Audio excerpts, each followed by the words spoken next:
He's Christopher Mad Dog Russo. You can listen to him on Sirius XM Channel 82. You also see him usually on Wednesdays on First Take with Stephen A. Smith. Let me start with the Dodgers, dog. Good morning, Dan. Good morning. Good morning, dog. Dodgers decide they need another big ticket item here. Kyle Tucker going there to the Dodgers. Your reaction is? Well, it's terrible for baseball. I'll start there. I mean, how many guys are you going to have them sign? Diaz, and I'm not saying for the Dodgers it makes some sense. They probably needed an outfielder. They had some issues as a closer last year, so there comes Diaz. But this is ridiculous. Their payroll last year with insurance was over $500 million. And now they add two guys in. One's making what, 80 million or 70 million in Diaz, and he's making 60 million in an average salary in Tucker. I mean, the Dodgers theoretically aren't doing anything wrong. They're playing by the rules, but the rules have to change. I mean, this is getting to be a joke. I mean, this is going to, in a lot of ways, you can make an argument this helps Manfred with the lockout discussions and the contract with the CBA for next year, which obviously concludes, I think, on December 1st. It's right after the season. And this is now going to be a major sticking point. These owners are saying, hold on now, how am I supposed to compete when the Dodgers, and again, the Dodgers don't do anything wrong, but the rules stink. And, they gave Ohtani all that money, but it's all deferred. So he's making basically $10 million a year. So they can defer it, which gives him the best player in baseball at an incredibly low price, which means they can do anything they want. And everybody else did the same exact thing. Play in LA, winning team, great organization, good weather, have a chance to be in the World Series every year. Who wouldn't defer all the money? The problem is it doesn't work as far as the basis of the sport is concerned because half these teams can't compete. Why would anybody think they could win the NL West next year with the Dodgers? And who cares what the Dodgers do between April 1st and October 1st? Once the postseason starts, they're the team to beat. Last year, they had a bad year for them. They won 90-something games. They won 95 games, and they still won the World Series. So it makes the regular season obsolete for LA because they're going to make the playoffs, and they have the best players. So once they get into the playoffs, despite the unpredictability of baseball postseason, they got a hell of a chance to win. You can't tell me it's good for the sport that the Dodgers, who have won 2 championships, been in the playoffs, 15, 16 years in a row. In the last 5 years, gave $325 million to Yamamoto, gave Sasaki $200 million, gave Ohtani a fortune, and now they give Tucker a fortune and Diaz a fortune.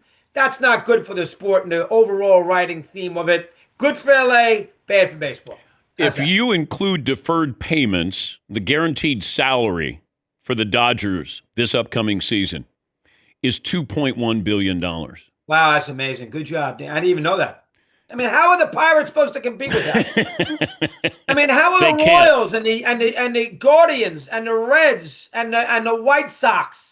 I mean, how are they supposed to compete with that? Baseball wants that? Well, you got Tampa Bay. How they solve the problem? How they solve the problem is going to be hard. Tampa Bay, $70 million. Yeah. Miami, $76 million. The White Sox, $102. Right. St. Louis, $102. Washington, $120. Cleveland, $131. Minnesota, $154 million. So these include deferred payments, guaranteed salaries. But I don't know how you could get everybody on the same page with this, Chris. Players Association's going to fight it. They want these contracts. I mean, I don't know if these owners, I don't know what you can do. I agree with you. And remember, let's also say this. The guy who runs the Players Association is Scott Boras. It's not Tony Clark. It's not Bruce Weber. Weber might negotiate it. It's Boras. Yeah. They don't do anything without Boras's approval. And Boras is an unbelievably good agent who last time they had this major fight, everybody on the executive board were Boras clients. I think they had 5 or 6, and they were all Boras guys. You got Max Scherzer on the phone calling Boras to see if he agrees with what they're doing in March. The whole thing is that, listen, baseball, this is what kills baseball. It's great in the postseason because you never know. The best team doesn't always win. But as far as the regular season is concerned, it's gotten to a situation where it becomes obsolete because certain teams are just going to be in the postseason barring a catastrophe. And one of those teams now, the Yankees and, teams like that. And one of those teams definitely now is LA. And it's bad for the sport. A lot of fans are going to be annoyed. And I don't know what you do to solve it. You're right. Manfred's done a great job because he's been a commissioner that has not lost a regular season game since he was involved with negotiating these contracts in the mid-90s. So he has that on his legacy. So he's not going to want to lose games next year. but he's also in a situation where he's got to do something. So we shall see. Yeah, because with the NFL, you can go from worst to first. We've seen those success stories. Can't do that in football. You can't do that here. Yeah, in the NBA, we've seen success stories. They've Get had a number one pick. Look at the Spurs. different champion, the last 5 or 6 years. So you go into a season, the NFL gives you hope. Absolutely. It gives you Carolina Panthers fans at the beginning of the year. You're probably thinking, okay, we're in a bad division. Can we win this division? And the answer is yes. You look at the Bears, where they were, where they are. You could have the rise and the fall. Detroit, up, then down.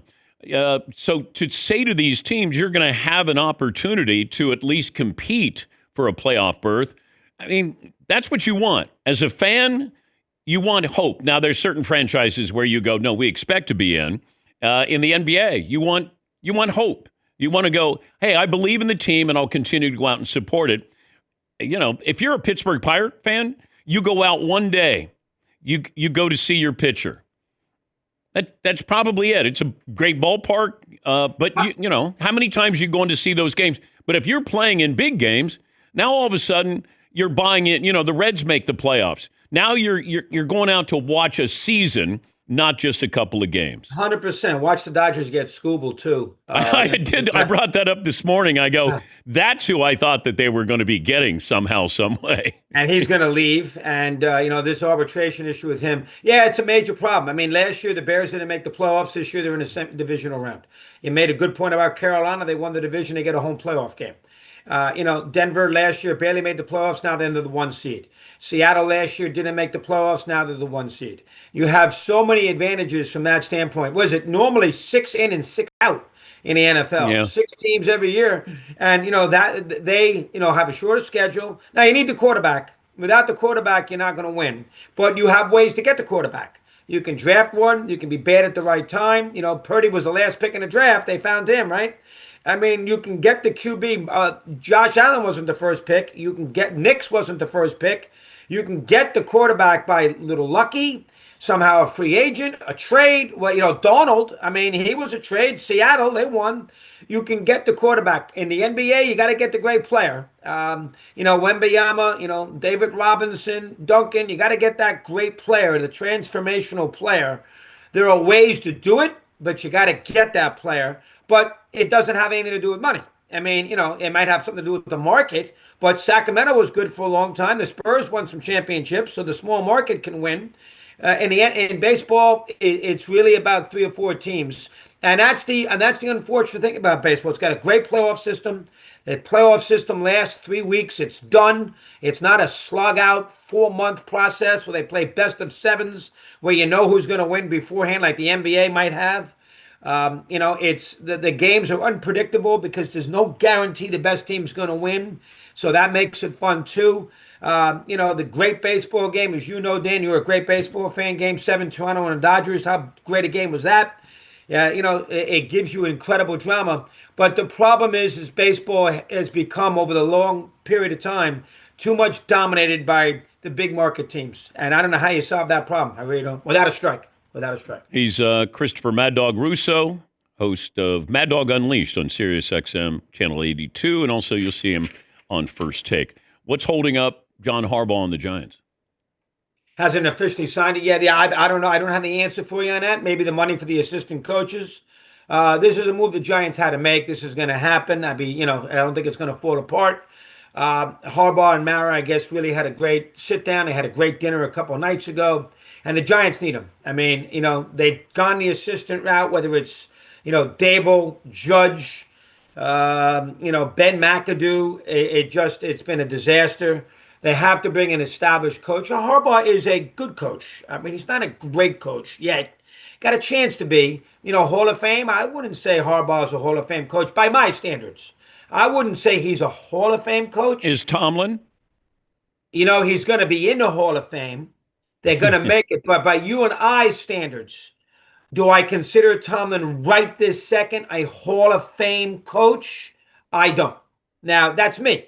Now, he's going to make it because they vote, they vote 6 candidates a year. And, Coryell made it. He never won a championship. Cowher's won 1 Super Bowl. So he's gonna get in. But obviously Marv Levy's made it. He's got 143 wins and 4 Super Bowl losses. George Allen's in. He never won a thing. So they're going to make it. But do I consider Tomlin or Harbaugh myself as a football fan a great all-time coach? No, I don't. No, when I think of the great all-time coaches, I'm thinking Paul Brown, Belichick, Lombardi, Gibbs, Walsh, Parcells. I'm thinking along those lines of that establishment group, Shula, Landry, those kind of guys. And I don't think that myself that Tomlin or Harbaugh are on that level myself. But I'm a small room guy. You're a small room guy. A lot of people put all these coaches in. I mean, Bill Cowher to me is not a Hall of Fame coach. He's a very good coach. Do I consider him a Hall of Fame coach? 2 Super Bowls. He's 1-1. Hall of Fame where, wow, he's a great coach. I don't consider him that. But he's in the Hall of Fame. So they put a lot of guys in who I wouldn't put in. And Tomlin and Harbaugh are sort of on that very good category right now. And Harbaugh and Tomlin will have a chance to get to that next level. I mean, do you think Dungy's a great coach? Very good. Is he great in your eyes, Dan? Is Tony Dungy a Hall of Fame coach? Well, he was also a great defensive coordinator as well. That Tampa team that he had that Gruden came in. One. Tony was helped in building yes, that. Did. Yeah, I think he's an interesting case. Do you think George Allen's a Hall of Fame coach? No. He's in the Hall of Fame. I know. You think Pete Carroll's going to make the Hall of Fame? Yes. You do? Yeah.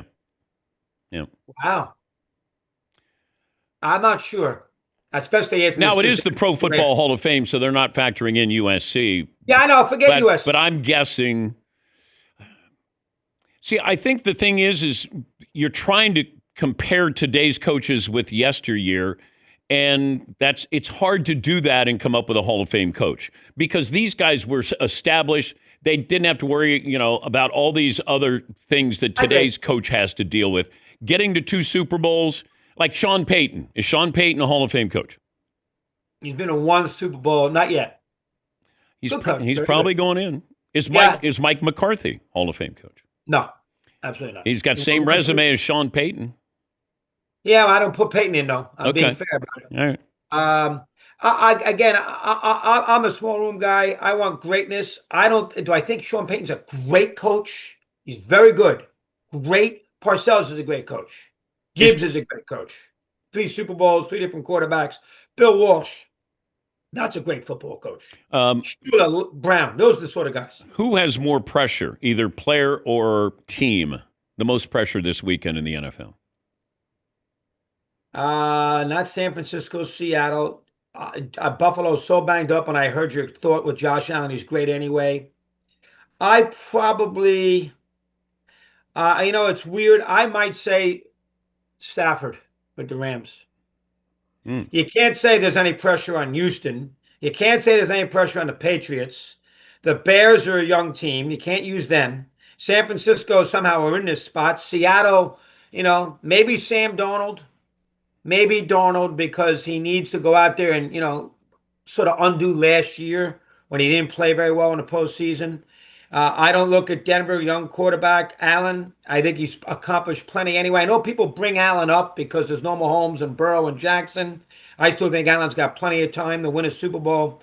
I think this is an important, the Rams had a great year and then they kind of stalled. They were not great last weekend. I think there's some pressure on them. And I think there's some pressure on Sam Darnold. In a weird way, you brought up an interesting question because I don't know if there's a clear cut, wow, he's got to win. I don't know if there, if Lamar was in this spot, I'd say 3-5 in the postseason. Maybe I'd put him in that category. I don't know if I have anybody right now in the last 8 in that category where that they have to win. I don't know if I have that right now. Good to chat with you. You're the best, Ian. Glad you're feeling better. Thank you, pal. You had a rough week. I'll see you then. Hiccups. Never get them. Wait, you had the hiccups? Which led to some issues, and I was in bad shape for about 15 hours. If I had a missed first take after a divisional round, I wasn't good. Have a good weekend. You too, big guy. Thank you. That's Christopher Mad Dog Russo.